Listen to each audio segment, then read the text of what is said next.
میرے لیے پہلے بہت مشکل ہے اس نظام کو لے کر کے چلنا. بڑا مشکل ہوتا ہے کسی کے آگے جا کے جھولی پھیلانا اور اس سے فنڈ مانگنا. مجھے بڑی اچھی طرح یاد ہے کہ ایک دفعہ میں ایک شخص کے پاس گیا تھا تو وہ گھومنے والی کرسی پہ بیٹھا تھا اور رخ پھیر کے دوسری جانب کر کے ساتھ والے ساتھی کو کہنے لگا آپ کا کیا حال ہے. تو میں وہیں سے اٹھ کر کے آ گیا تھا.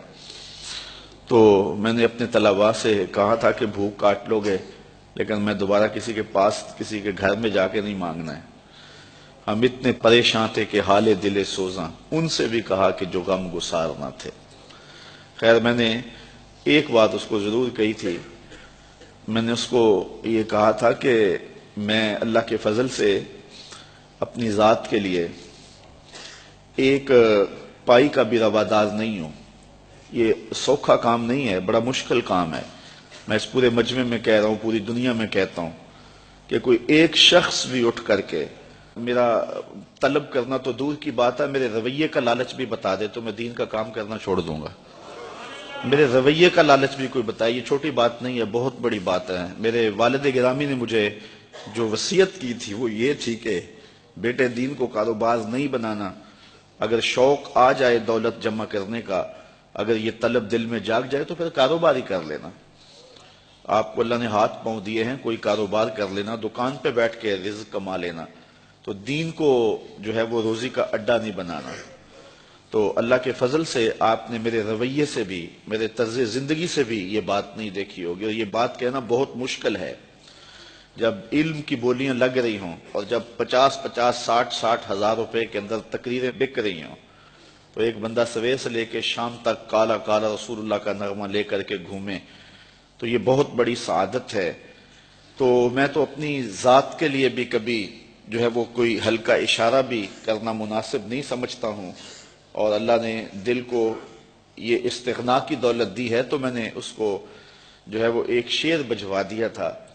میں نے کہا میں بڑا غیرت مند شخص ہوں اور خوددار آدمی ہوں، لیکن میں ان بچوں کے لیے جھولی پھیلانے کے لیے آپ کے پاس آیا تھا. آپ نے جو رویہ میرے ساتھ رکھا، چلو وہ آپ کا انداز ہوگا اور آپ کا بھی شاید قصور نہیں ہے. آپ ایک آنکھ سے سب کو دیکھنے کے عادی ہوں گے. تو میں نے کہا تھا کہ میرے سوال کی عظمت تو دیکھ، میرے سوال کی عظمت تو دیکھ، خیرات نہ دے حسن طلب کی داد تو دے. میں نے کہا یہی دیکھتا کہ ایک شخص کس طرح تیرے پاس آیا ہے.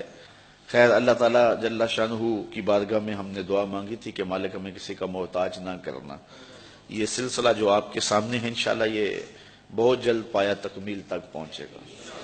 میرے عزیز نے بات کی، آج سے 4 ماہ قبل کی بات ہے کہ ایک پراپیگنڈا کے طور پہ پورے شہر میں یہ بات پھیلا دی گئی کہ یہ جگہ جو ہے یہ بیچ کے کھا گئے ہوئے ہیں.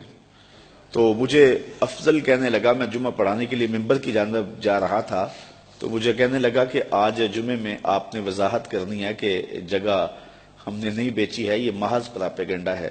تو میں نے اسے کہا کہ مجھے بتانے کی ضرورت نہیں ہے، حالات آئیں گے تو وقت خود بولے گا. تو یہ ہم کس کس کی صفائیاں دیتے پھرے، لوگ ہمیں گالیاں نہیں دیتے، لوگ کیا کچھ نہیں کہتے ہیں.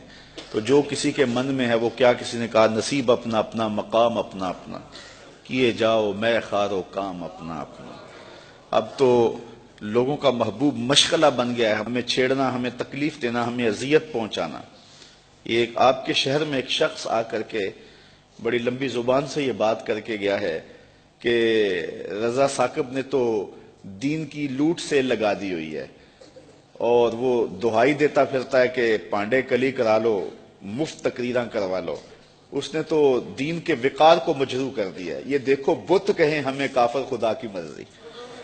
یہ بھی وقت آنا تھا کہ جو دین کو بیچ رہے ہیں وہ کہہ رہے ہیں کہ یہ دین کی لوٹ سے لگا رہا ہے اور اس نے جو ہے وہ یہ کیا تماشا بنایا ہوا ہے، یہ دین کے وقار کو مجروح کر دیا ہے، دین کو سستا کر دیا اس نے اور اس نے لوٹ سے لگائی ہوئی ہے، یہ مفت تقریریں کرتا ہے. تو میں نے کہا صاحب میں کب مفت تقریریں کرتا ہوں، یہ تمہیں غلط فہمی ہے کہ میں مفت تقریریں کرتا ہوں.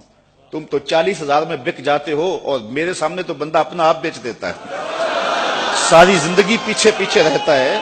تم تو 40,000 میں اپنا سودا کر لیتے ہو، وہ تو ساری زندگی نام لگا دیتا ہے.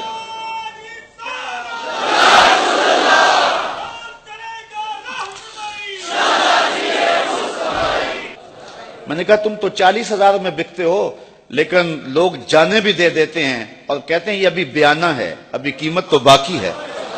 تو میں نے کہا کون کہتا ہے کہ ہم مفت تقریریں کرتے ہیں؟ یہ سازش ہے کہ ہم مفت تقریریں کرتے ہیں۔